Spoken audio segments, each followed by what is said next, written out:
a brother and a sister who are the owners of Tiny Eye, and they're the ones who gave me that word. So they're very interested. $1 million is $1 million that we still have to pay. Absolutely. It should never come to this. It's come to our attention. Now we're going to work it. You are not at fault of it. You are the recipient of a thing that you were not aware of, and you got caught in it. Yes, sir. Thank you very much. But we're going to take care of it. Thank you. Madam Chair. Mrs. Chief? Deputy Franklin, in your review, did you find anything in the Easter basket that are still owed back, outstanding? For Tiny Eye? Yes, because I recall that in every meeting I look at the Tiny Eye invoice, and did you discover any other invoices that was owed to Tiny Eye that was not put up to be paid? So there are multiple invoices. The 729,000 that we talked about earlier is for prior year invoices that we had no idea existed. They have just come out in the last few days and last week. There is current invoicing underway that hasn't been paid.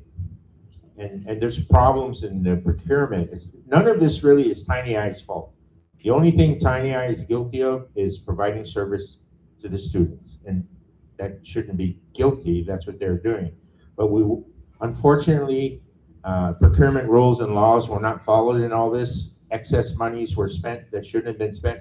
There were warning signs, and Tiny Eye sent warning messages to GDOE. Unfortunately, those warning messages were not heeded, and that's how we got into this situation of disruption of service. But moving forward, they're very positive with their attitude that we want to continue helping. If we're given that opportunity, they do want to bid. Thank you, Deputy.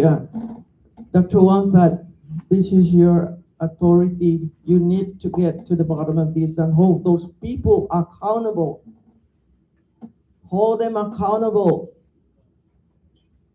Because this is something that, these are the services for the students.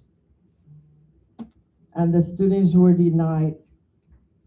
No sorry, no fake tears to be dropped. Hold them accountable. Because this is a good example of things that we bought in many meetings, and I can pull out the minutes when I question why the amount of Tiny Eyes has not been paid. Why is it already in the 90 days over? These are for the students. Our students will be denied the services. And I thank that parent that came forward and put out this concern. And this needs to stop. Thank you and your deputies for catching this. And it's like you owe something and you just it's like, what is it that they're so busy that they're not able to really get this company to be paid? Thank you. Dr. Lynch? Thank you, Madam Chair. I just want to briefly mention, Dr. Wangpat, I was very pleased to hear about innovations going on up in the CNMI and on April 20th and 23rd. I think it's wonderful that GDOE is doing collaborations. Lawrence Camacho is very, very good up there. I'm going to have conflicts, or else I would certainly participate. I do apologize for being a little bit late today also, but I want to suggest anyone who's never interacted with the CNMI or visited Saipan, I would encourage everyone to go when you can, because it's such a wonderful place, and we have a lot of mutual interests and collaborations we can do up there with our students, with our other teachers, and also other models they have up there. And at the University of Guam, some of my best students often are from the CNMI also. And so I just would like to encourage, just the spirit of collaboration that you expressed in your report was very refreshing. Thank you very much. Ms. Chief? Thank you, Dr. McInch. I was there also because I was invited by the former chair of the CNMI, and I attended the planning meeting.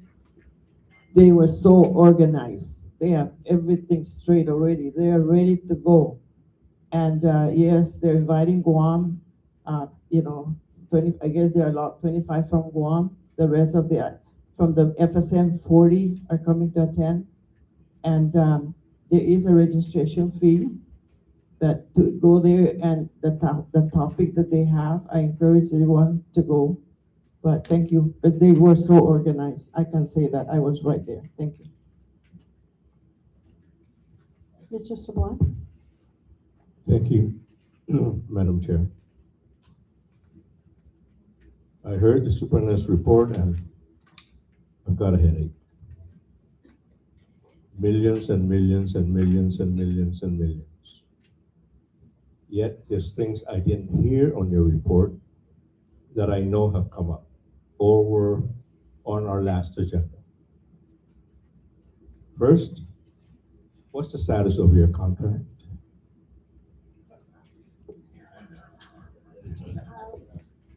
Nothing.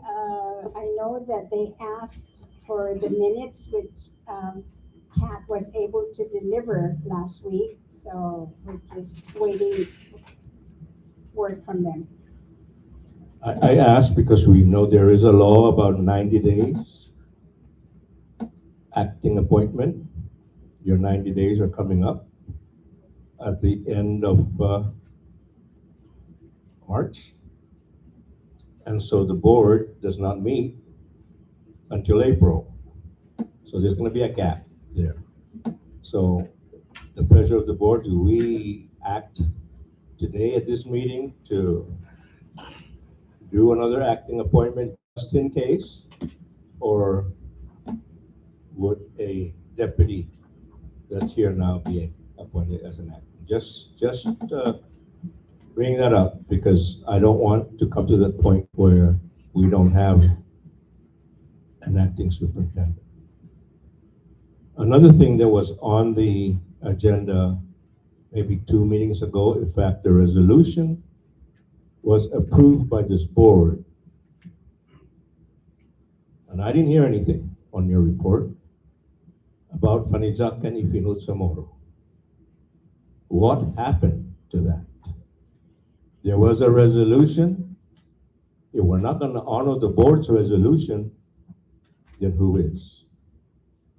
I even saw messages where the chair had asked you to have that resolution translated into Chamorro for the board. It's already been approved.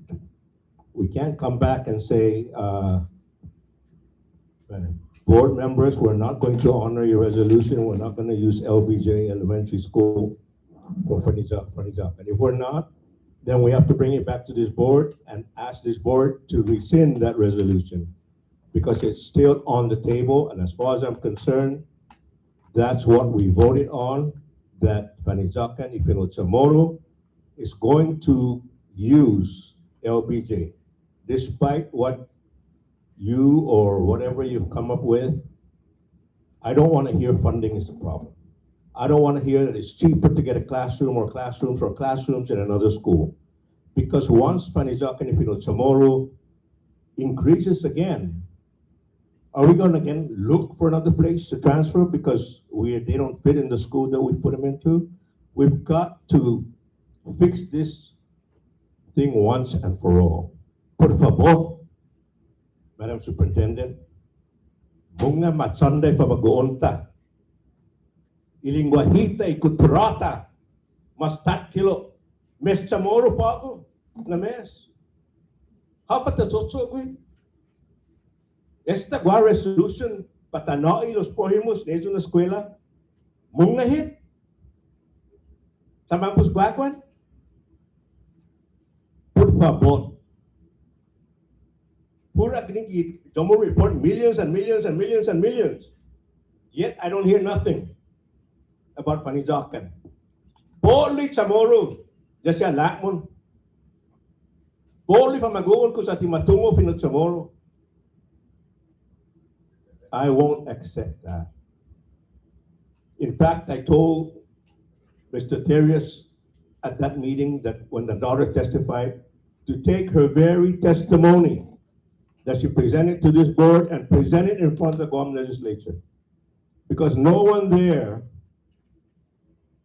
who feels for Chamorro, loves Chamorro, would turn that little kid down. They will come forward and fund what is needed to put a center for Ifilo Chamorro. Putting them in different classrooms in different schools is just telling them that they're not important. But they are important. It's ironic that it's Chamorro month, Miss Chamorro. And yet, we cannot even fulfill the resolution that has been approved by this board. Like I said, if we're not going to, then come back and tell this board, I'm sorry, Guam Education Board, take your resolution and shove it. Because we can't implement it. And let some board member here make a motion to rescind it. On our last board meeting, we specifically asked you, Madam Chair, the status of Simon Sanchez, JFK, and the double session. I'm sure it's on record that you said we are not at that point yet where we can discuss anything publicly, not even to the board. Yet, on your oversight at the Guam legislature, lo and behold, it's going to be the Tejan Sharks. I don't know about the other board members, but I did not get any advance notice that you and your team have come to this conclusion. Parents calling, texting, what the hell is going on? If you say the stakeholders were involved, I want to see minutes, I want to see minutes, I want to see minutes of meetings that you've had, where you called the stakeholders in. Tatsuti and Simon Sanchez.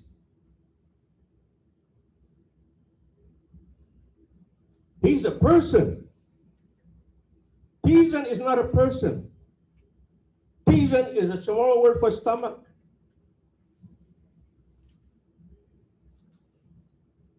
My big problem there, Madam Superintendent, and I know you're going through all the different options, is you already had it announced, and you didn't deny it at that oversight, that the double session will end, which we all want. We all want double session to end.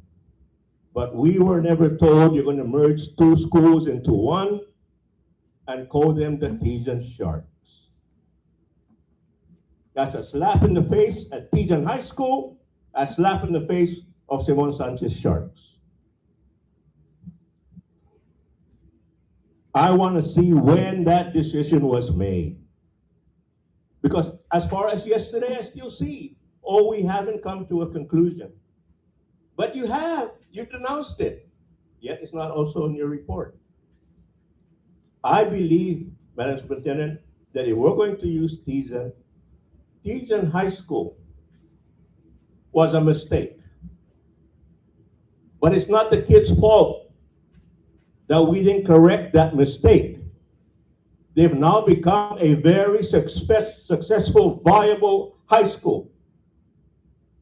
That I mentioned at their town hall meeting that over my dead body would Tejan High School be closed. It was us, the leadership, that made a mistake. We all knew it was a temporary school to help when other schools are being repaired, refurbished, or reconstructed.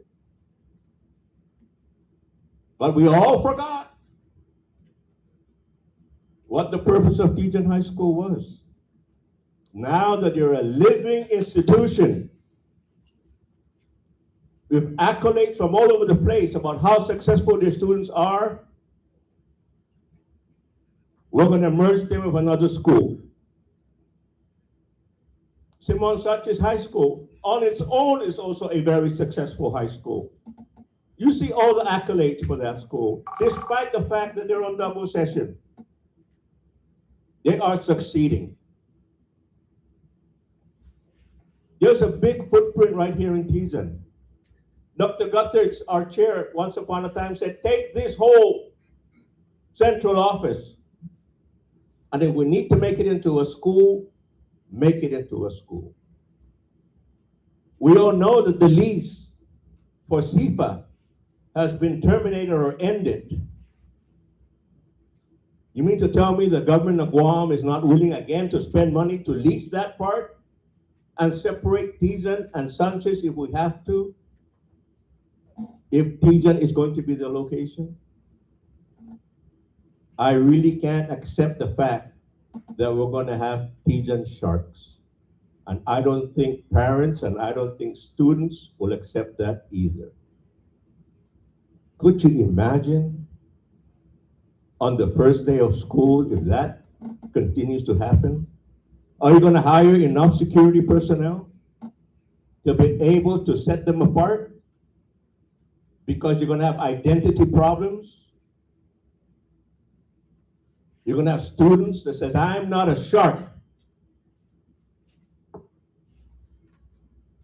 Or a Titan going to say, I'm not a Titan.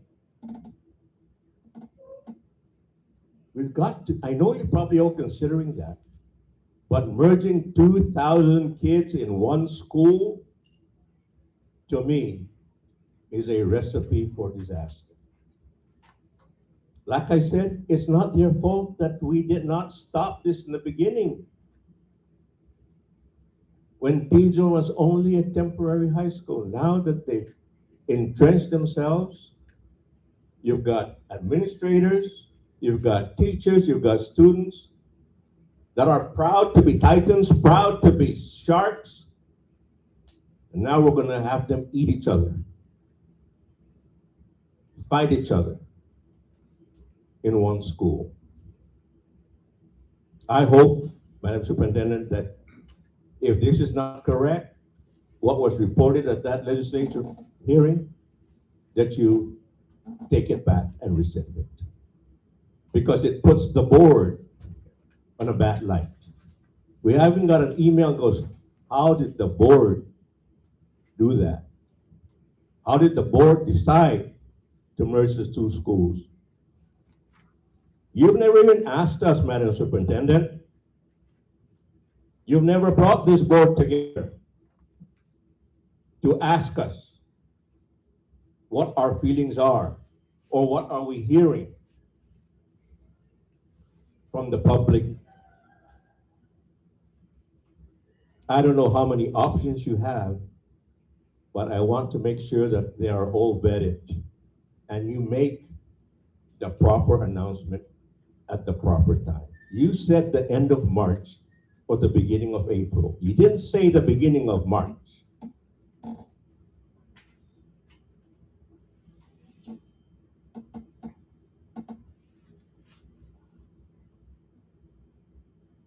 We have a student at GW, Genesis Babalta. Have you responded to that student? Or like he says, is he just talking in the dark? As I mentioned, you talk about millions of dollars. That road at GW,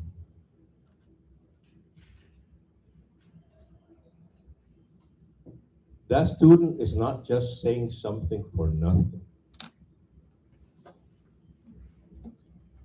I've heard some respond, oh, it's too expensive. We can't fix that road. We're fixing everything else. Why can't we just include that road?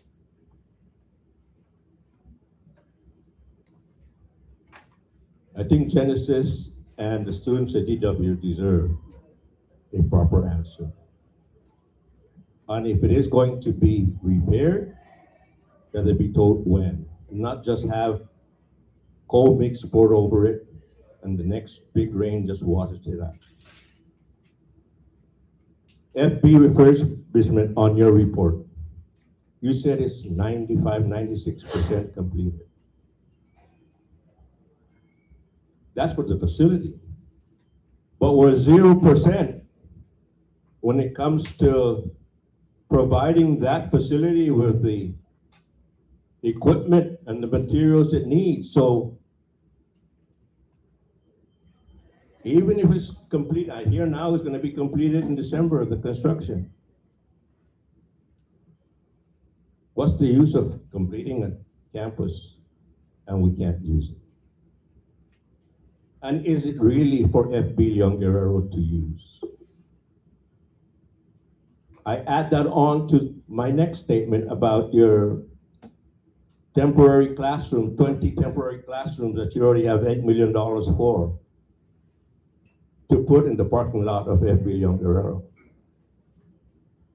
If I read that FEMA approval and grant, that 20 temporary classrooms is for Simon Sanchez High School, not for the use of FB Leon Guerrero students. If it's not going to be for the use of Simon Sanchez High School, are you asking for a waiver, an exemption, or a change in that grant? Because I certainly don't want to pay back 20 classrooms because we didn't live up to the agreement.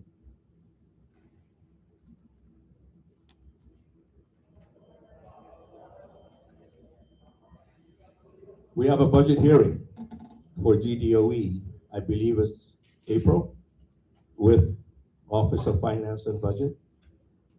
I believe it's April. April, Frank? They're still working on the schedule, but around April-ish. But that's for FY27. And it's performance-based budgeting. It is not, because I thought I read in the paper, it's going to be performance-based. It's the normal budget process. What was mentioned when I was at the oversight hearing was I was in favor of performance-based management evaluation criteria. And that may have got spun into that. So when we go into, I'm sure you have all your budgets. We've already approved the budget, in fact, did we not? For FY27? Yeah. But I hear all these other things that are not in, that are needed. 10 point some million for FB Leon Guerrero, 5.2 for security, millions and millions others for other things that are not in FY27. So are you going to come back to the board and say, board, I'm sorry, but the initial request is not going to cut it? No pun intended, but it's not going to meet what we need to do before we open school year 27. I'm just putting that out because I don't want to, I mean, we have Senator Borja here. I'm sure he's hearing the needs, additional needs of what we need, Yes, sir. aside from what's already been approved. Yes, sir. The budget approval through the board and then submission to the legislature was date driven, and that's what we did.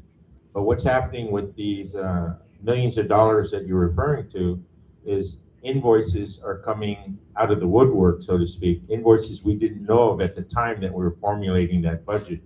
So there was all of this is coming out, and most of it is coming out because some of the federal grants are coming to an end. Because the federal grants are coming to an end, the call went out to all the contractors. Hey, our federal funding is coming to an end. Make sure if you have any invoices, you get them in. And lo and behold, invoices started rolling in for work that was done a year ago or something like that. So yes, it's challenging. They're not included in the budget that was approved because we were not aware of all those invoices that were out there.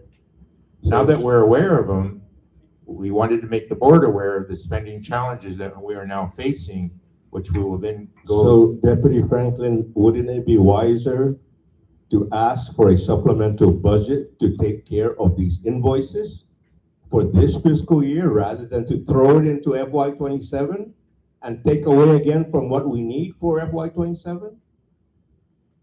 Isn't it wiser to go and say, 38th Guam legislature, we have all these millions of unpaid invoices that are not in our FY26 budget.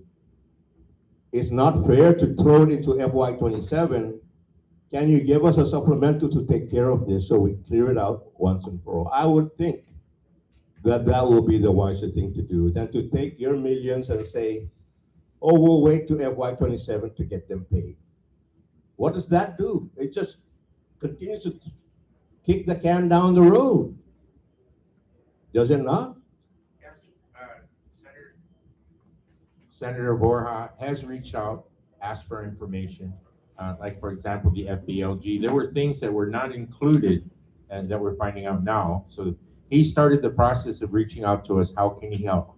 That was the reach out. What we will use that avenue, if you will, to make that request that you're just suggesting, supplemental now. Why wait? We can do that. We have numbers. I'm sure that we would be happy to proceed in that recommendation of yours. Well, if the legislature is willing to do it. We'll Because reach if they're out. not, then these invoices and debts are going to continue to be carried on for the foreseeable future. And just something to point out is that interest will be accruing. So waiting is buying more interest. And I think the superintendent reported on the amount of interest. Yes, it's significant and it doesn't go away.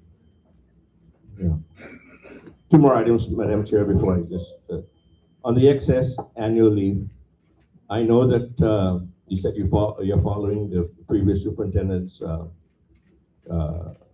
memo to the employees, but and legal is here, am I wrong in interpreting what that memo, or not the memo, the opinion from the AG saying that beginning fiscal year 27, there shall be no more over 320 and your excess annual leave above 320, at least up to 100 will be transferred to your sick leave. Is that not effective at the end of this fiscal year? Not now. I may be mistaken, but I thought I saw something from the AG saying it's effective the end of this fiscal year. I believe the follow-up memo or circular said that it has to be effective immediately. Or that was the gist of it. So we're trying to come into compliance with that. So we've got millions of dollars in excess annual leave that our hardworking GDOE staff are going to lose if nothing happens. If we don't get an intercession by the Guam legislature to change that. I mean, how can we expect teachers to go on leave, take their annual leave when they're teaching? Okay, oh, a mistake. So whoever gets all those annual leave, Custodians, people in the trenches. Mr. Union here, people in the trench, custodians, janitors.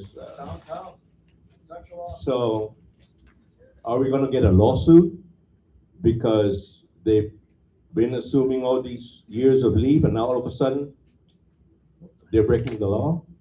Here again is another thing that we have to deal with. It is not their fault.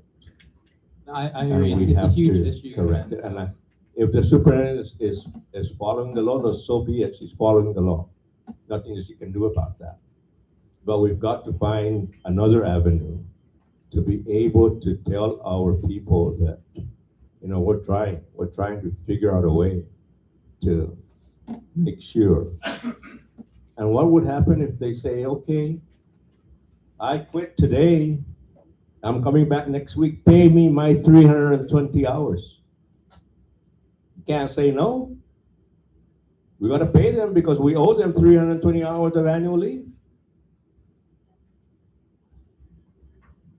So let's say they're all smart and they say, let's band together and all quit today. You owe us 320 hours of annual leave. Then we're going to be talking again. Millions and millions of dollars. And one last thing while the senator is here is, Senator, in all due respect, I know you have bills that you've introduced in the legislature concerning GDOE. I love that you are trying to take care of us. My only concern is every time a public hearing is scheduled for these hearings, it doesn't give the board enough time to come back as a board to make a decision on the bill that you've introduced. And so all we're asking is, if you do introduce a bill today, give the board notice so that we can convene a meeting, come together, and come up with an opinion or a testimony that we can give to you guys. Otherwise, we're going to keep coming down there as on personal opinion, and we're never representing the board. That's all I ask. Thank you, Madam Chair. I'm being too lengthy, but I just have to let that out. Sorry. Thank you, Mr. Mr. Chair, can I Sablan. raise something? Go ahead. Just to respond regarding the merger of Sanchez and Teton. I just, number one, I thought that this was temporary, so they would still have their identities once they're moved back to their own campuses. It's temporary. Number two, I thought that the board hired Dr. Wonpat to make these decisions. So she needs to be left alone to make these decisions. Like, he was saying, why didn't you bring this before the board? But it's kind of neither here nor there to bring it before the board because you hired her to make these decisions. It says over here, 17 GCA, section 3102.1, duties of the board. They shall be responsible for all policies, but it also says in section R1, they shall not interfere in or micromanage the affairs of the department. And it appears here, this is operations when you're telling her how to merge or how to not merge schools. I just had to add that, sorry. Thank you. I would like to, I still have some questions, and I know there may be some additional questions from the board, but we are aware that there are some students and some representatives that need to leave. So with the board's concurrence, if we could please entertain that now under Celebrate Success while they're here, because there's PTO. Yeah, so can we just do it properly, just get a motion, and we'll go into Celebrate Success, which is item 8 on the agenda, and then we will come back to the superintendent's report. Madam Chair, I made a motion that we move the Celebrate Success up because the students are here. We want to be the first, the board, to recognize our students before the legislature. And, it's an honor for the JFK and Ukudu. And I know that there's another schools that are coming up. So we want the board to be the first to do this recognition. So I congratulate JFK and Ukudu, and they're here to Madam Chair. And I guess we also, is that the only certificate? And also we have our internal audit. Thank you. So the first, That's my motion. can I get a second? Okay, any discussion? Okay, so we'll move to Celebrate Success, and we'll start off with Atacao Elementary School. We celebrate their success in earning an A grade in the Department of Public Health and Social Services Sanitary Inspection. Can we get a representative from Atacao Elementary School, please?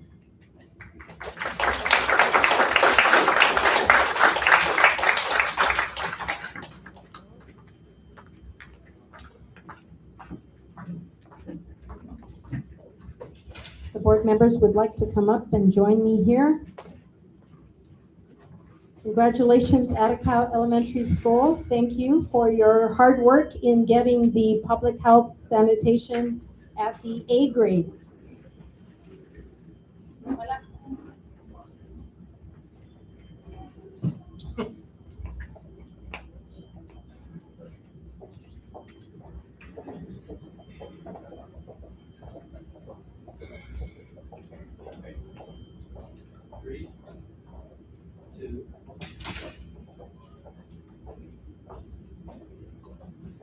Thank you. Congratulations again. The next school, August Johnston Middle School, also earning an A grade in the Department of Public Health and Social Services Sanitation Inspection.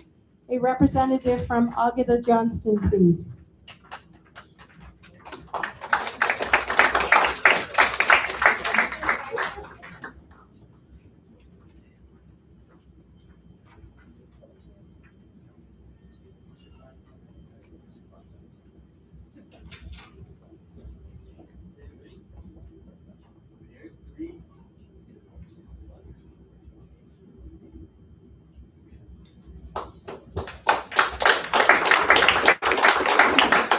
Next is Ocean View Middle School, also receiving an A grade in the Department of Public Health and Social Services Sanitary Inspection.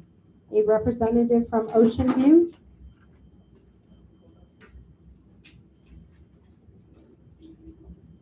Deputy Jackie, can you come up and receive this certificate on behalf of Ocean View Middle School?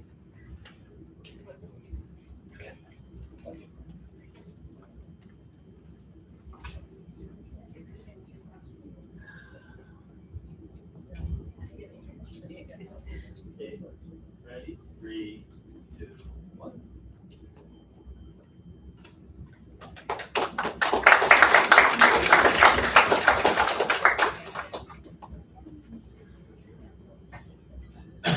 John F. Kennedy High School, winners of NASA's TechRise Student Challenge. Jonathan Bacani, Reka Blanco, Kent Dela Cruz, Chagman Lee, Christopher Mantinonia, Stephen Medrano, Deonara Jade Mendoza, Alyssa Faith Togawa, Ryder Torres, and Jonas Wallace.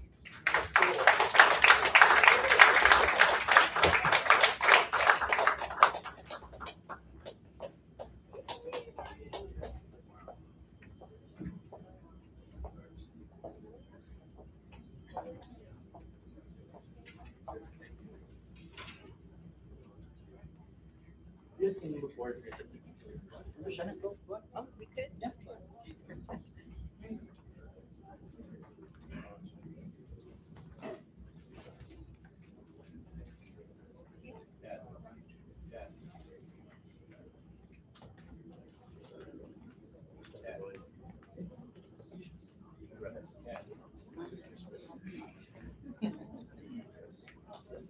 Sorry, can you move a little bit so we can have everybody on the picture? Thank you.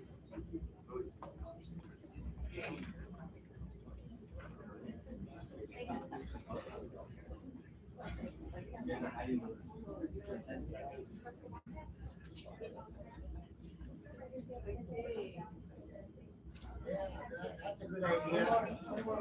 Good idea.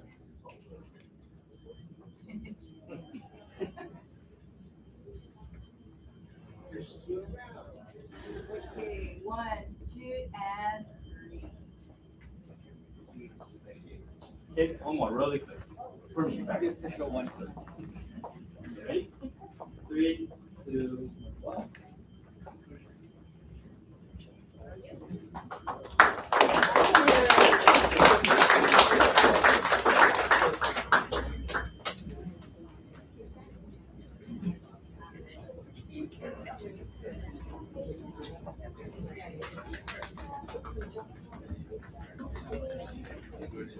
Ukadu High School. Marine Corps JROTC earns the perfect score during Marine Corps compliance inspection.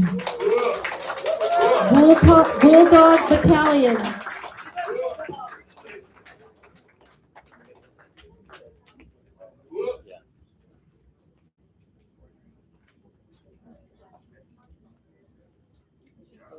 Hey, 2. Last time you said the time didn't come up, but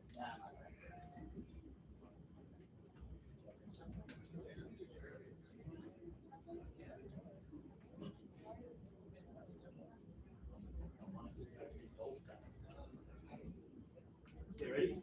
3, 2. Ready? 3, 2, 1. Here we go. This one's for real. This is the real one.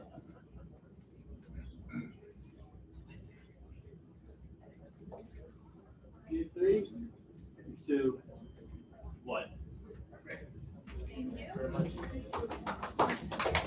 Congratulations to all of you. JFK High School, Air Force JROTC, exceed standards rating during your unit assessment.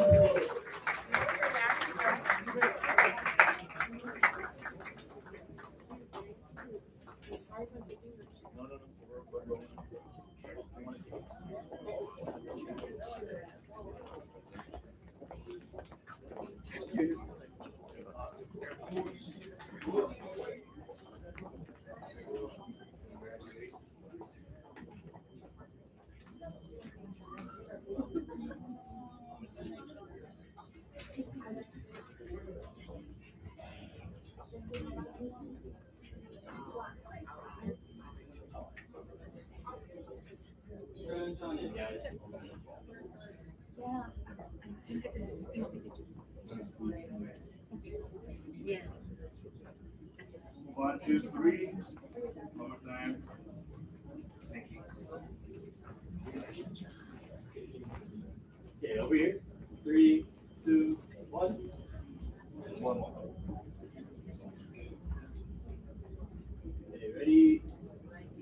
Three, two, one. Awesome. Okay. Thank you. Congratulations to all of you. JFK Air Force ROTC. Okay, next up we have the certificate of appreciation for the Guam Department of Education Certified Government Financial Managers in recognition during the Association of Government Accountants Certified Government Financial Manager Month. So Leanna Willis, Justin Castro, and Franklin Cooper Nurse.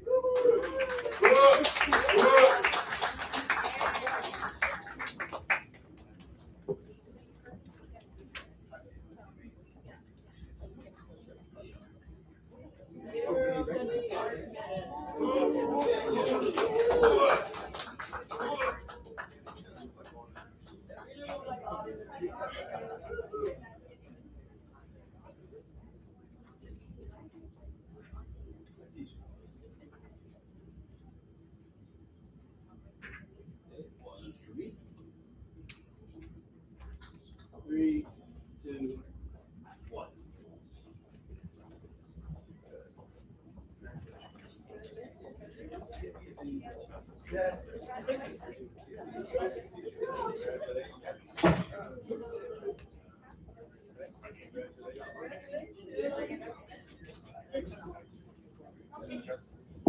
I'm sorry, Miss Rose Castro is here. So Miss Castro, can you come receive the certificate of achievement for Ocean View Middle School for earning an A grade in Department of Public Health and Social Services sanitation inspection?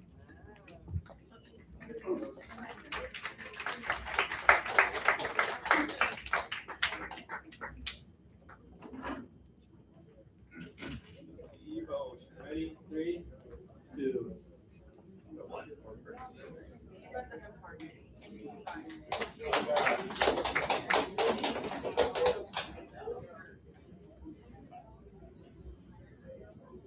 Okay, and we have the Musical Theater Competitions of America, MTCA, Musical Festival and National Competition. To Ha'ani Lee, Edward Calvo, Christopher Tamayo, Aliyah Lahata, Giselle Ann Bravo, Charisse Kamba, Gracie Serrano, Jeremy Hu, Mina Bunten, Renee Kambue, Charisse Kamba, I think I've got you twice, Michaela Harrington, Janae Blas, Tess Santos, Nora Santos. Congratulations to all of you. These are record wins at the 2026 National Music Festival.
And congratulations to Ernest Ochoco. Thank you, Ernest.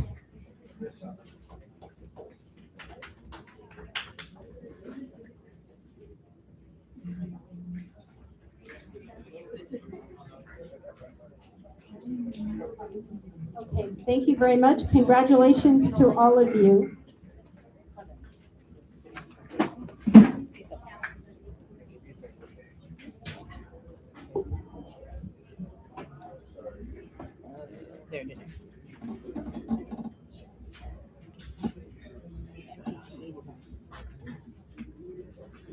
Okay. Correct. Yes, we're going back. Her name is Gwyneth Katula. Where? Yeah, see, but like, her name is not in here. She's missing.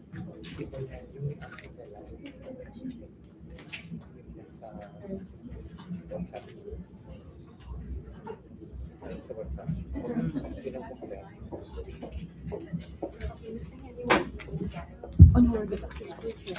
Oh, just to collect? Okay, we're good. Okay, there's one more name. Yes.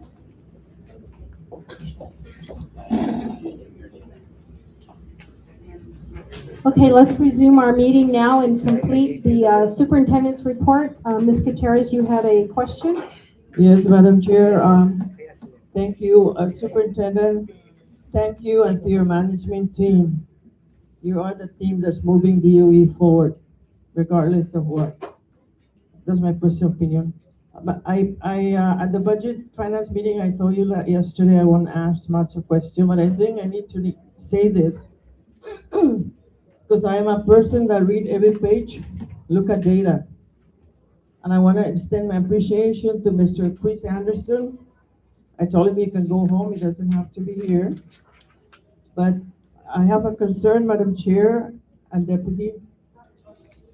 The data that is provided here,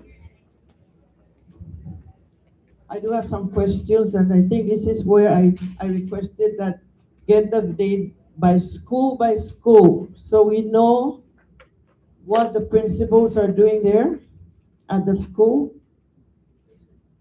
And when they get their evaluation, it should be all for merit bonus.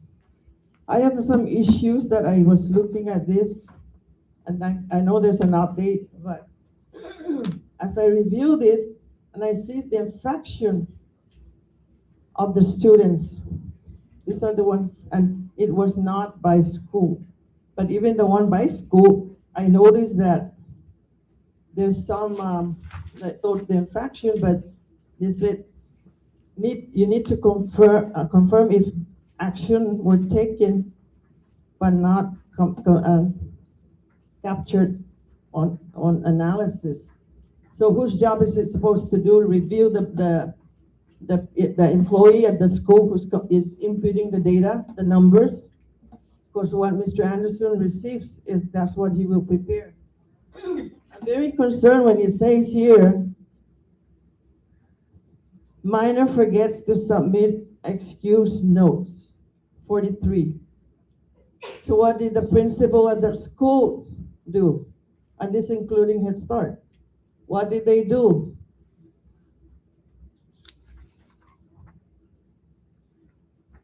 Wakes up late, misses the bus. What I'm very concerned here is there's one bullying, in parentheses, fear of school teachers, administrator, and of peers. What did the school do to address this? What action?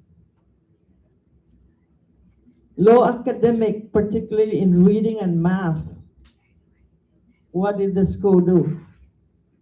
Principals should be responsible. And that's why I asked you, Deputy Franklin, to make sure all the computer operators are trained in the munis, because when they input something and it's not and the principal should validate before it goes down to student support, because we want the public to know this, because there's a part here where it says family, okay? And I recall former Senator Talina Nelson introduced a bill when there was so much graffiti and vandalism going on at the school to hold parents accountable. It never went through because it was election year. But we also have to hold the parents accountable for their style of parenting. Do not depend on the school alone to do it.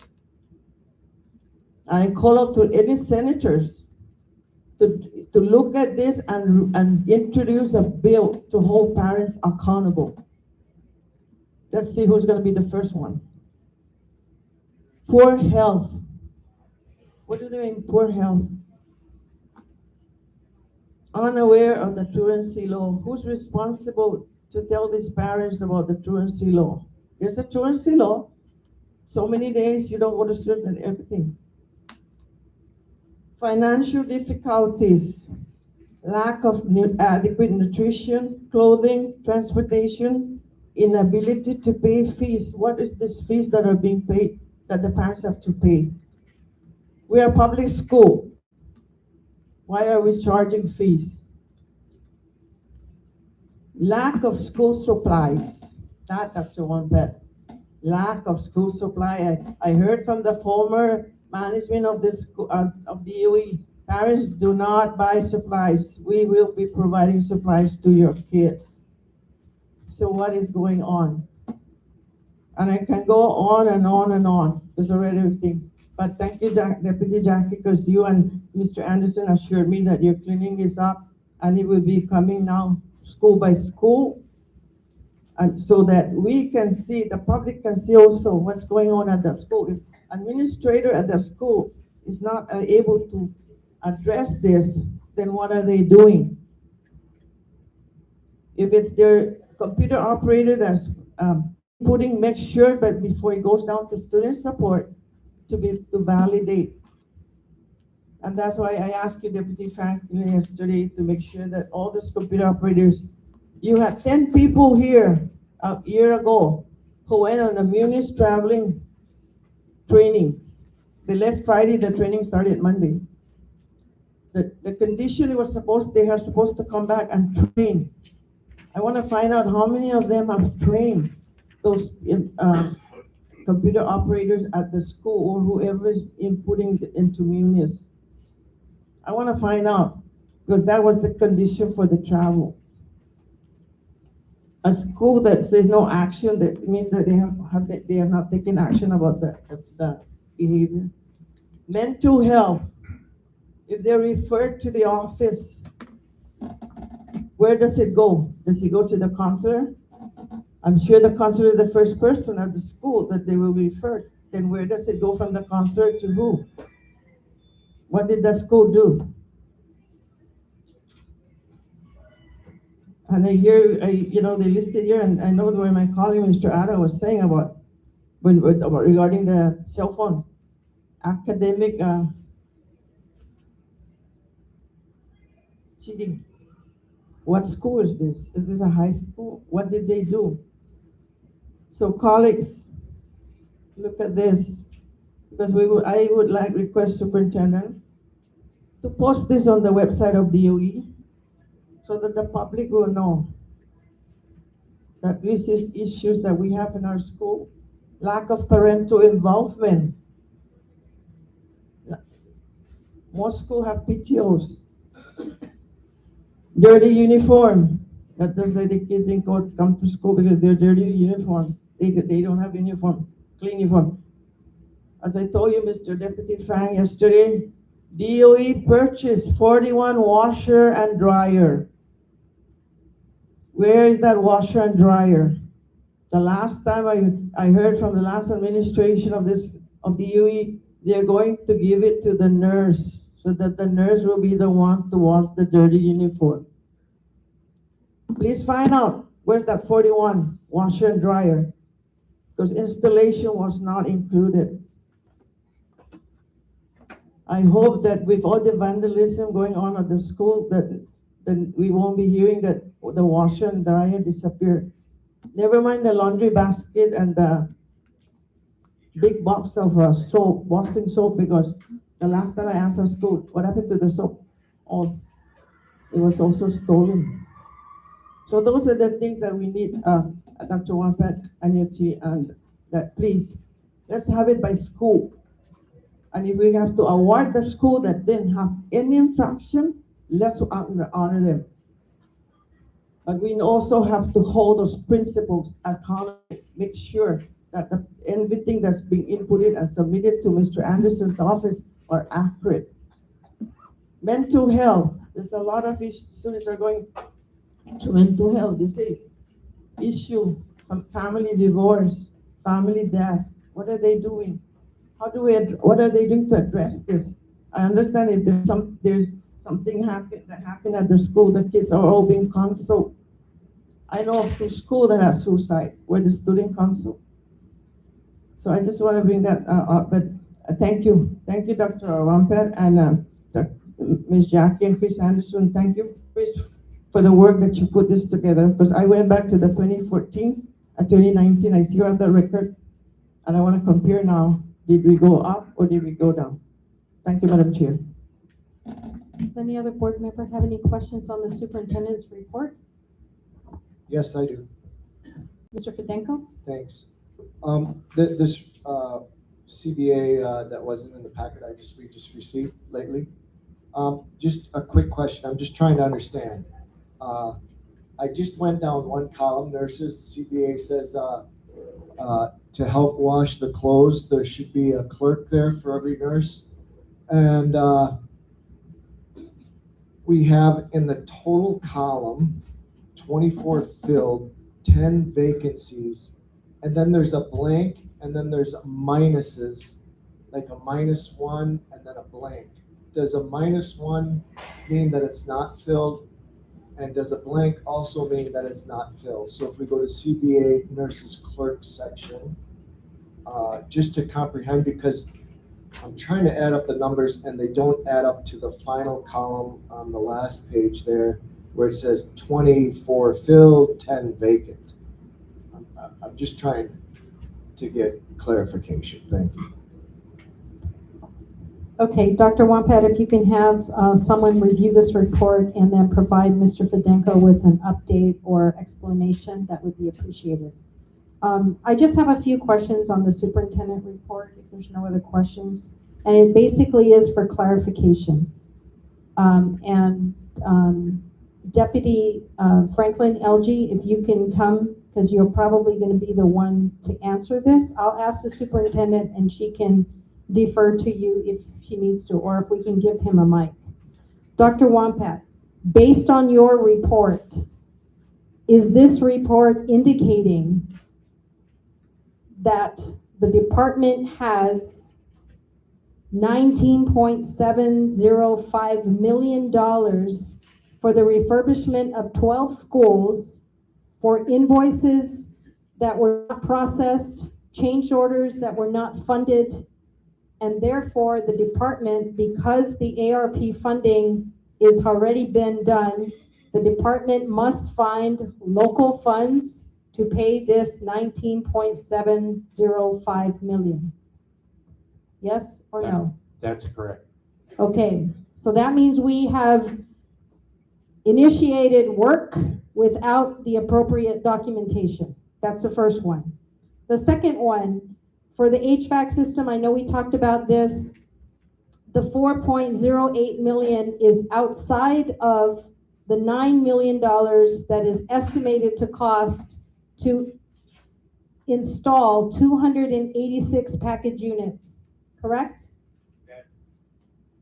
That $9 million you're talking about is the current contractor who is trying to bill us that to install the 286. Okay, but that hasn't gone out to bid yet, so the air conditioners sit while we go out to bid for installation. That is correct. Okay, next one. FBLG refurbishment. This is your estimate of what is required, $10.2 million for FBLG in order for us to initiate the process of issuing bids for this list of required purchases. Yes? That is correct. And if we issue these bids, what is the estimated timeline? Is it 6 months, 9 months, a year? Well, it was identified earlier that the procurement process is elongated with the 4 phases of going through the Attorney General's office. That's Guam law. So will it happen overnight? No. Will it happen in 30 days? Probably optimistic.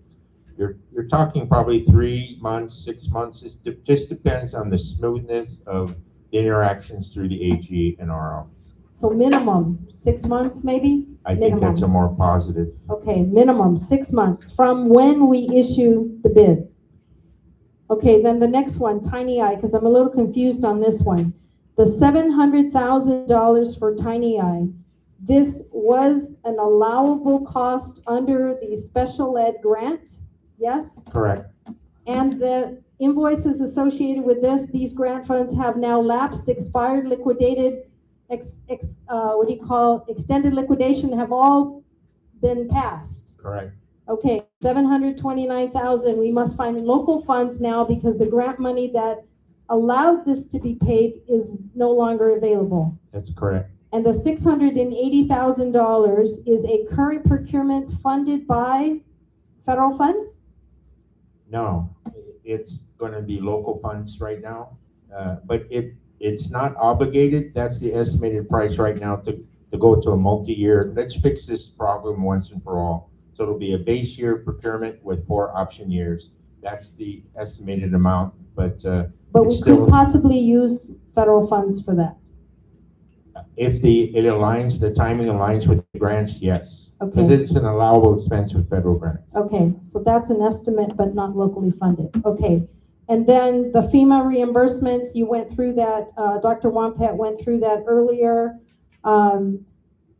And just going back to the FEMA, oh no, it is part of FEMA, the refurbishment of the gym, so that needs to be modified in order to include it. Okay, I just wanted to make sure because it seems like there's a lot of expenses or past due bills that could have been paid out of federal funds or something else, that now we have to identify local funds that are not currently available in the fiscal year 26 budget to pay this. However, the department does have lapse funding that they are seeking an adjustment to the current budget law that allows the lapse funding to be primarily used for school facilities, and playgrounds. Okay, so it says, okay, but we also use the lapse funding to advance the ARP, which is the cash flow that was needed in order for us to pay this and then seek reimbursement. And then after everything is said and done, it is for refurbishing and upgraded of GDOE school sports facilities and playgrounds. And the amendment you are seeking is to include the authorization to pay for some of these bills. Correct. Okay. Okay. I just wanted to make sure because this is a lot of information that Dr. Wampat, but we want to go back to the issue is we did not follow the process correctly to obligate these funds. And so far, this is the amount that you have. Do you anticipate receiving any more or uncovering more invoices from last year, the year before, 2-3 years ago? Well, I'm cautiously optimistic, but every time we dig deep, we seem to find something else. You turn over a stone, then something else pops up. So can I say it's all in? I can't say definitively that it's all in. But I also want to make the statement, by and large, the work, the extra money for the work was done. The work was documented. The work was verified. You hit the nail right on the head when you said procurement processes, contractual processes were not followed to the T, and that's what got us in trouble. That's what got us in trouble with spending federal funds. There's very stringent requirements in how you do that. So was the work done? Was it needed? The answer to that is yes. Tiny Eyes and students were serviced. The fact of the matter is, we fell asleep at the helm, so to speak, on the process of the contractual and the procurement processes, and we got behind the power curve, and this is the end result. Okay, thank you. And then just one more thing is that the 51 million that is pending the determination from the U.S. Department of Education and DOI could provide $51 million of relief that can be used to pay for these outstanding bills and the necessary dollar amounts that is needed for FPLG. That is correct. As long as you get everybody's approval on the spending priorities and spending plan, that is correct. Okay, thank you very much. Any other questions from the board? Madam Chair. Mr. Sablon?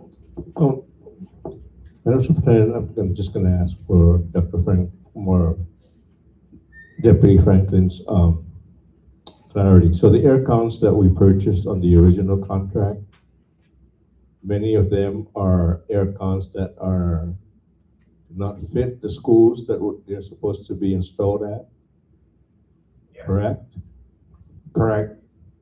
What happened was when the original contract went out for 2,500 air conditioners, the potential bidders were offered the opportunity to go to the sites, to go to the schools, to go to all the buildings and assess what work would need to be done to take out the old air conditioner and put a new air conditioner in.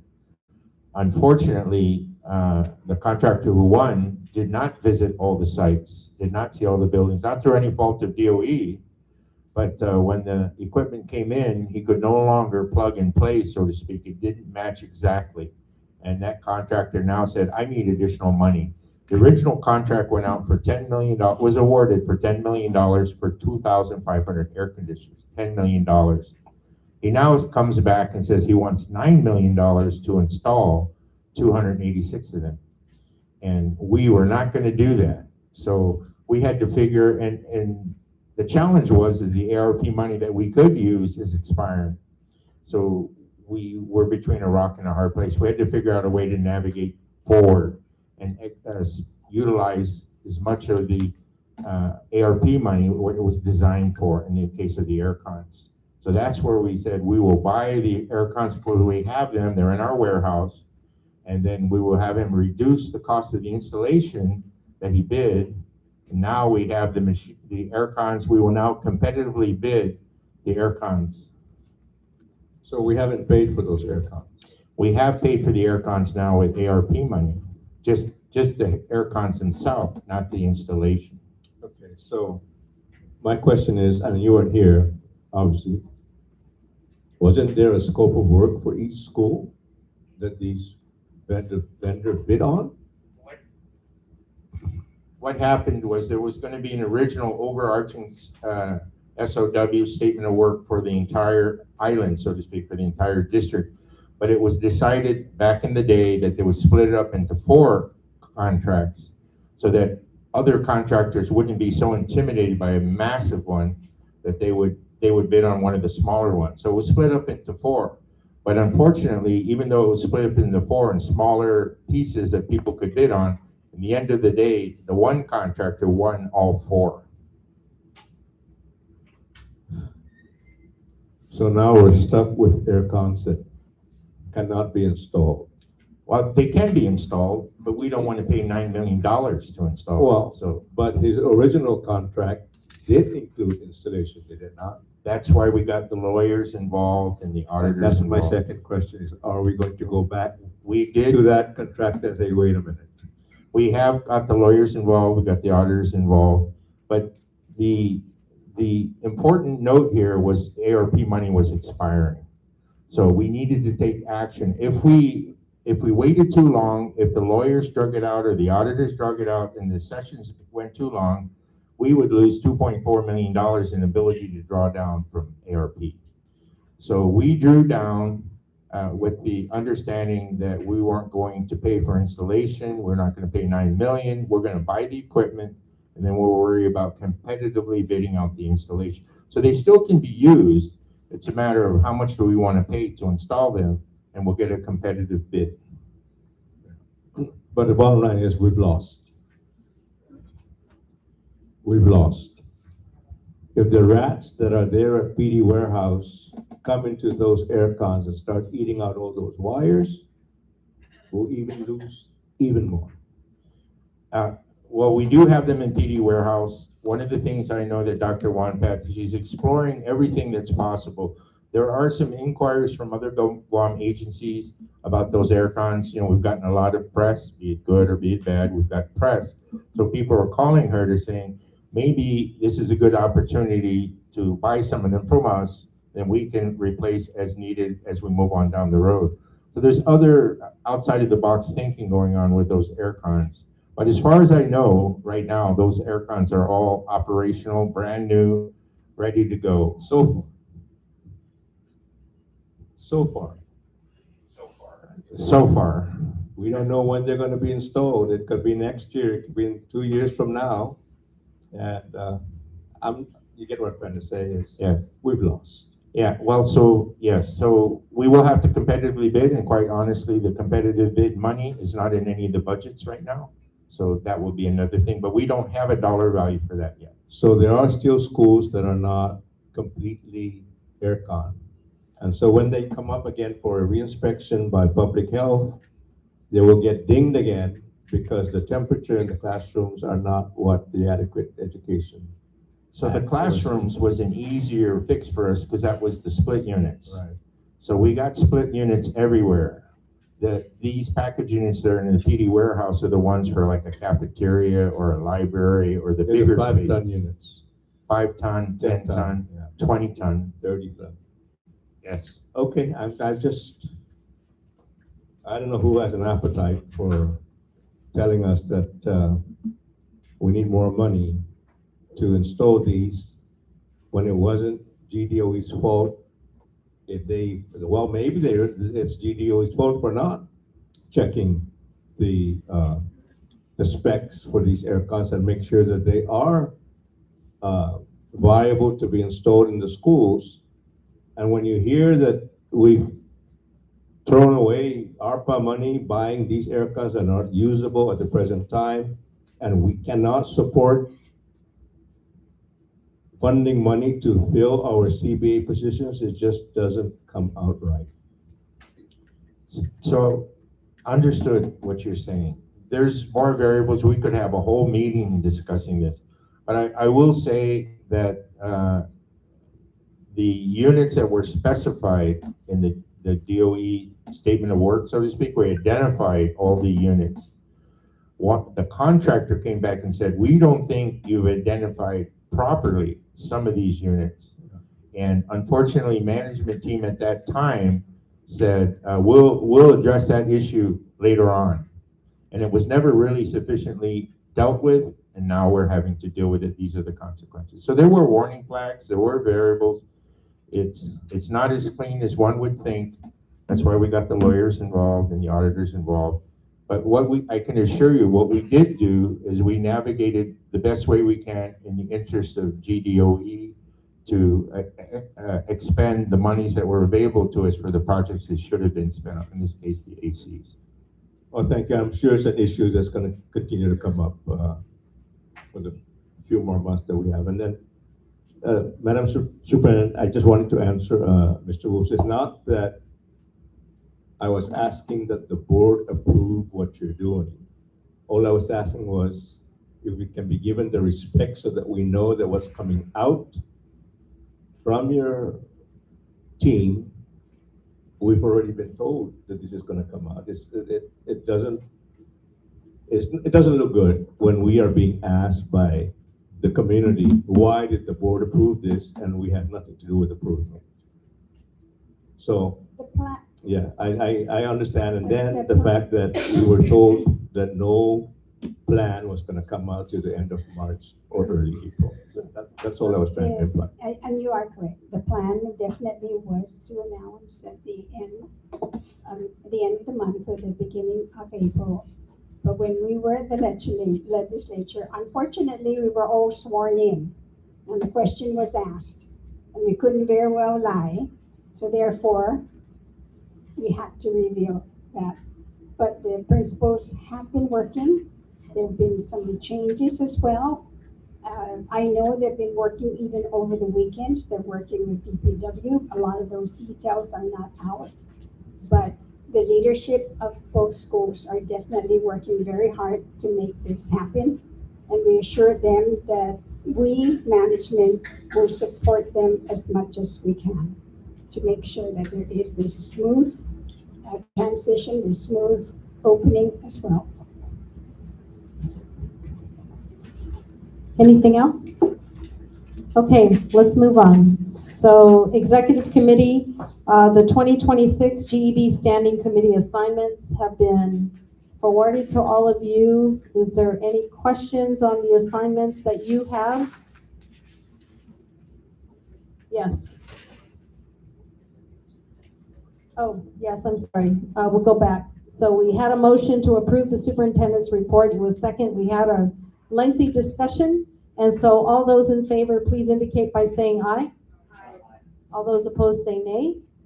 Superintendent's report is accepted. Yes, so 2026 GEB Standing Committee assignments. Can I get a motion to approve the assignments as presented to the board? GEB assignment. Motion to approve, Madam. Can I get a second, please? Second. Okay, any discussion on the assignments? Hopefully you saw what you're signed up for. Okay, hearing none, all those. Just one thing, I was asked by Kat, because, executive committee is now, Dr. Guthers and you, and I joined the decommissioning committee, and, my status, what it is, I don't have to explain it, but I asked that, our good, member Crowtors chair that committee. So if there's no objection from the board here, I'd like to nominate him to chair the decommissioning committee. I think the committee can decide who chairs it. I don't think the board needs to take Okay, action. well, that was my recommendation. Yeah. And I know he said he will accept it. Okay, thank you, Mr. Sablon. Okay, let's move. So all those in favor of approving the GEB Standing Committee assignment as amended, please indicate by saying aye.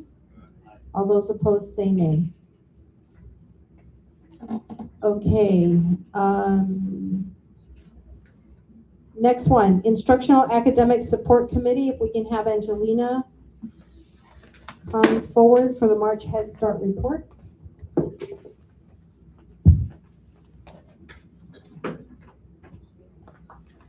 Hi, everyone. Nice to see you. Last month, I do apologize. I was a few minutes late coming to the meeting because we were in the midst of our federal review and I was being interviewed when we started our meeting. So let me just start off by saying that I know it's further in my report, but I'll just jump to it because that's like a pressing thing on everybody's mind, right? We did complete our federal review. We were told that the report will come from the Office of Head Start in at least 60 days, but they are behind because of the 1 month shutdown and then the subsequent mini shutdown since then. However, the monitoring lead did give me heads up that they did not note anything that would indicate a deficiency or an area of noncompliance. So there's nothing in that area. There are some minor concerns, she said, that it's not something that we would have to have a corrective action plan or something that the feds would note as a finding, so to speak. But it is areas that they will point out in the report that we can strengthen and fix before the next focus area review. And the way she kind of phrased it to me was, Angelina, don't stress about it. You don't know what you don't know until we tell you you don't know it. And I was like, okay, that's kind of confusing. So for example, we had to provide them with 3 months of the board reports. And she said to me, this is a very comprehensive report. However, if you look at the Head Start Act and the Head Start Performance Standards, there may be some things that you're missing. So she said, she suggested that I find a mentor, and we all know that I was approved to participate in the UCLA Head Start New Directors program, And so I reached out to my mentor, shared with her a couple of the reports and asked her, like, what do you think is missing? What else can we add to strengthen it? And so that's kind of what the monitoring lead gave me heads up on. And so we're working on that. I do want to say that our superintendent did approve our request to convert our limited term part-time aides to full-time positions for the remainder of this year. So that's the existing 4 limited term part-time staff and the vacancies. So I'm hoping that with that conversion, we will be able to fill those vacancies. We're able to do that because of all the vacancies we've had this year. There's close to 400,000 that our accountant has projected was not used in personnel costs. So we're working with HR right now to do that. This month I did give you a comparison report with our education progress, so our child outcomes progress between the fall and winter checkpoints. You can see through that report, it's one of the attachments that our children have showed much progress since the beginning of the school year, so that's a good thing. One of the things that I'm putting before you requesting for approval is our selection criteria. Every year, before we start registration, we have to have our selection criteria approved by the Policy Council and the board. And really, this is a section of the performance standards that allows us to ensure that children are not placed on a first-come, first-served basis, that the neediest of the needy get put in first. So we look at risk factors, we give extra points for children who are receiving welfare, TANF for food stamps, SNAP, homeless children, children in foster care. This year, our Policy Council voted to make a slight amendment to the selection criteria. They wanted to give points for single-parent households, seeing that there are more. They also wanted to give some extra points to families who have a child who attended Head Start or Early Head Start before. And we did include Early Head Start because our friends from the CNMI, our friends from the other outer islands, and some of the stateside programs do have Early Head Start, and some of them have moved to Guam. So we wanted to make sure that they were also included in that. So we're requesting approval of the selection criteria as approved by our Policy Council at their meeting last week. You'll see from our enrollment report that for the month of February, we were at 89.7%. And as I've mentioned in the previous board meetings, we did finally receive our notice from the Office of Head Start saying that we have been under-enrolled for at least 4 consecutive months. At this point, we're at 6 months. 6 months from September to February, we were under-enrolled. And I gave a copy of the letter, but basically what they're saying is that we are now under a 12-month improvement plan where the Office of Head Start will send training and technical assistance to help us come up with ways that we can improve enrollment. But in their letter, they did say that they strongly recommend that we consider a change in scope application. And I've mentioned before that Guam is one of the only areas in the Outer Pacific that has not done a change of scope recently. In their letter, they did state that last month in February, we were under-enrolled by 55 slots. If at the end of the 12 months, we do not show significant improvement and then we cannot maintain it for 6 months after that, then they will start recapturing funds. For 55 slots, that equates to $432,902. And so if we do a change in scope application, we reduce enrollment, which is what a lot of our neighboring programs have done. We will not lose any funding. Our funding will remain the same. So based on that, we had our discussion with our Policy Council and our program specialist. She has recommended that we approve and submit a non-competing continuation application unchanged, and that will ensure that come July 1st, there's no delay in our refunding. And then separately, but as soon as possible thereafter, we submit the change in scope application. So I talked this over with our Policy Council.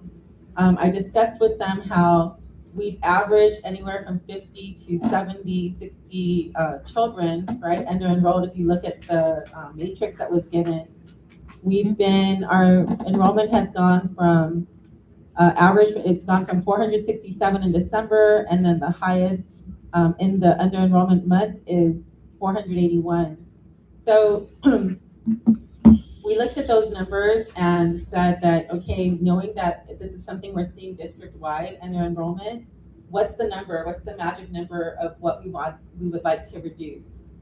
So we came up with, and they approved the closure of, if the Office of Head Start approves the change in scope, we would look at closing 6 classrooms, looking at schools where there are 2 Head Start classrooms, closing 1 of them, understanding that there are some sites that we cannot touch because those facilities were built by Office of Head Start or GORA, and then looking at if there's any other areas that we really need to consider closure because of significant low enrollment in that area, having a discussion with our deputy Riz and the superintendent on potentially relocating a universal pre-K so that those kids in those villages can still be served, right?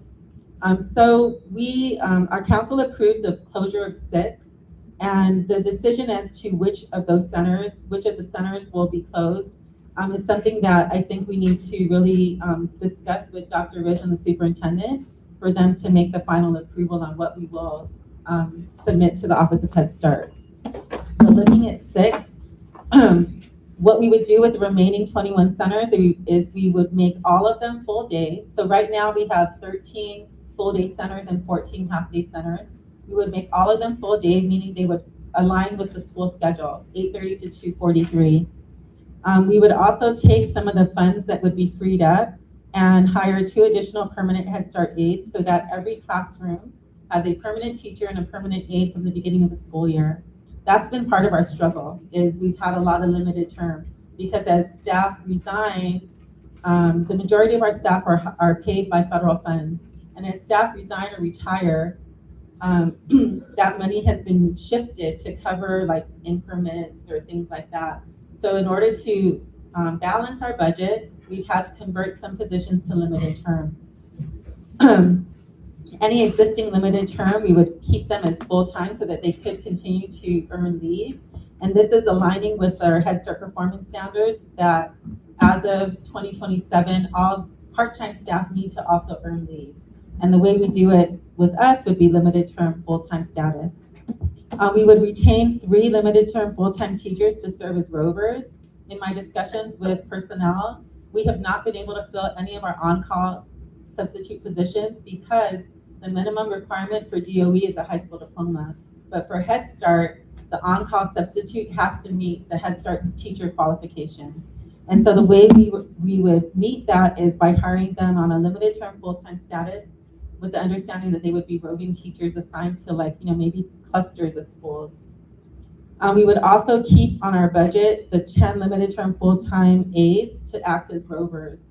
And this is in the hope that we won't be in the situation we've been in the past month or 2 where we've had to cancel classes because we have no one qualified to substitute. We discussed this with our program specialist. She said it was a good plan. Our council did approve it. And so what I provided for you is our continuation grant application and then the budget for the change in scope. Looking at that change in scope, I wanted to highlight for you that in our current federal funds, we are funded for 64 employees. In our continuation application, it would go down to 62 because 1 teacher is resigning and relocating, and then one of our positions is not on the current staffing pattern, right? And that is, I'm requesting to fill the position of an assistant Head Start program director, which based on the job description with personnel is the education manager. Right now we have no one on the education team that's a 12-month employee to oversee that. And then under the change in scope, we would move down to 61 staff, but we're increasing the number of permanent staff. So that's kind of a synopsis of what is involved in that change of scope. That would also free up money that would help pay for those increments and then additional operational funds. Because the only thing in Head Start that's locally funded are 19 employees. And then of course the DOE covers things like the utilities and stuff like that. But as far as staffing, we have 19 locally funded employees. And then at this time, 64 in our staffing program are federal. So that's a synopsis of my report. Does anyone have any questions for me? Any questions from the board? Ms. G?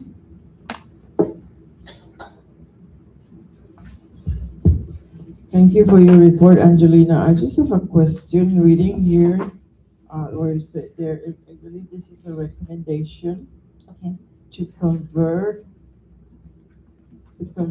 the half-day Operating class hours? now to full day. Mhm.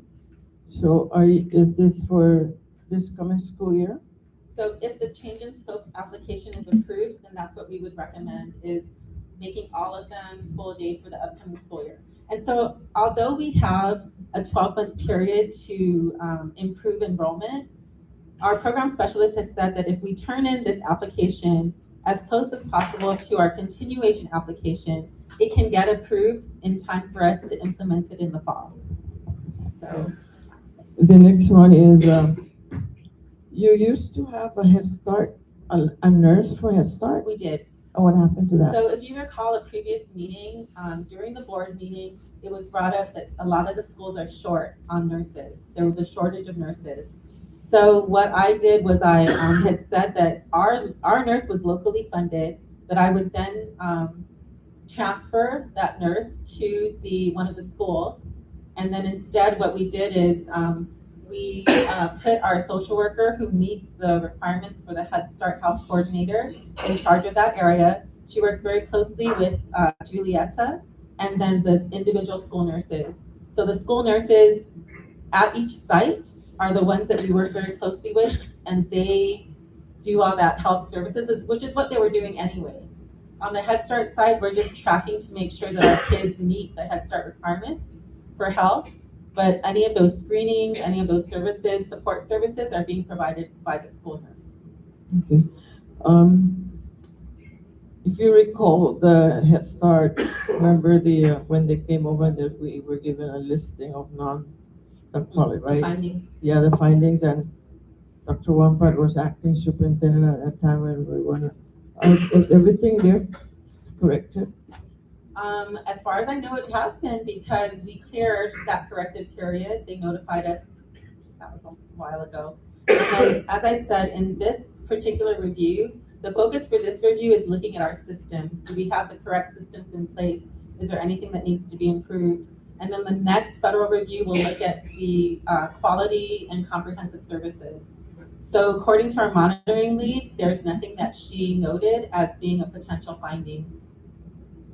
And by the way, the Zoom meeting that Dr. Carter and I had with the two Head Start lady, we did put in a good work for you and your people at Head Start. So, I hope that their report come back with very positive. But thank you that's all I wanted to know. Because actually I was listening to the CNMI board meeting, and they're having issues with Head Start teachers. And I guess maybe because of the requirement is no different from here in Guam. Head Start requirements the same. Yeah, sure. Yeah. Okay. Thank you, Angelina. Mr. Sablan? Madam Chair, see the two angels facing each other were coughing at each other. But Angelina, are we still getting heartburn from Gura about those two classrooms at Chief Brody? So what had happened, if you recall, back when we had Dr. Swanson here, is I was told by Gura that this was a level of the superintendent. And so after that, they didn't communicate with me. But when our superintendent started, I did include that in my updates with Dr. Riz and with the superintendent. I have not heard anything. So that would be something that the superintendent would follow up on and report on. But as far as I'm concerned, they have not reached out to me to say anything about it. But we, as we're recommending the site closures, we made sure that anything that was built by Gura or Office of Head Start is not on the table. Yeah. How about the playground equipment that's still there? Isn't there still playground equipment at Chief Brody? No, there isn't. We removed it. So our old playground equipment was on the bottom, and we weren't able to use it because of the ADA access. So that particular playground equipment, the old one, we took it, F&M, removed it, and we installed it at Timoning Elementary. We donated it to the school because we didn't fund to do the padding and everything for that. We gave it to the school. But the playground equipment that was supposed to go to Chief Brody, we also installed that at Timoning Elementary, and we were able to work with procurement and do everything we needed to do to then have it installed at Tumuni instead of Chief Brody. The fence was taken down too by our Head Start staff. They dug the holes, they pulled it up, they moved it from Chief Brody and put it at Tumuni. Okay. And so, Madam Superintendent, have you heard anything from Gura? Or have you communicated with Gura about those 2 classrooms they keep saying that belongs to No. Gura in perpetuity? No, no. The only thing I heard from them basically is that they are still on the books, is that we still, if we don't use it for anything educational, then yes, we would have to pay for it. There, of course, there's a request, as a matter of fact, from public health for the child wellness program, who would like to lease the facility. And so the conversation then that we want to have with Gura is that if the child wellness program is to lease it and to use the classrooms for training for parents with children, whether that would qualify and that we won't have to pay for it. So, but you're right, they'll still have to bid to use the facility. But even beyond that, of course, there's still that issue of Gita reaching out to CAPFA to divide the property and from JFK and Brody. That still has not been done. I've reached out to the director, but nothing yet has happened. Yeah, I just wanted clarification on that, because I remember when we had the Gura paid facility at the Aston Mayor's office, that I was still at the Mayor's Council then, and they gave us heartache, Gura did, about that was paid by HUD, and it needs to be used by Head Start. And my response was, well, Head Start hasn't been in this office for over a year. So are you trying to tell me that we just let it sit for a year, let the termites eat it, or we can't use it because you paid for it? Finally, they gave in and said, okay, if Head Start can find another place where they can have their meetings, then okay, we'll release that building to you. I just can't believe that what they pay, HUD pays, is going to be for that purpose in perpetuity. I mean, there's other things that education can use it for, instead of just, if Head Start has no use for it, then it could be used for something else. So at this time, we still have things in storage there. We don't have any storage spaces, our containers are full, so we have things stored there. When we need access to it, we get it through our facilities and maintenance staff. But if it were to be reused in any way, like we could, as Dr. Wampat said, we could hold trainings there, we could do something like that. But right now, because the entire facility is closed down, it is being used for Head Start storage. Oh, thank you. Any other questions? Mr. Adak? This statement I'm going to make is nothing new to you, but it's probably new to Dr. Wampat. And I don't know whether you are aware that